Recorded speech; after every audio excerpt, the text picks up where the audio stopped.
Okay, so don't mind the pool party out there. I'm feeling kind of lame that I'm in here working on stuff and not at the pool party, but carriage is fixed.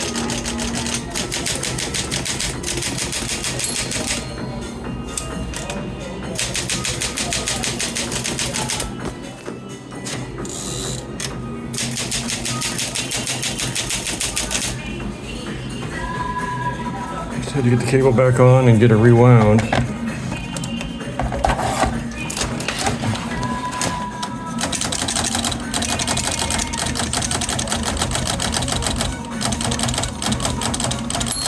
Oil and girls, I think ready to go.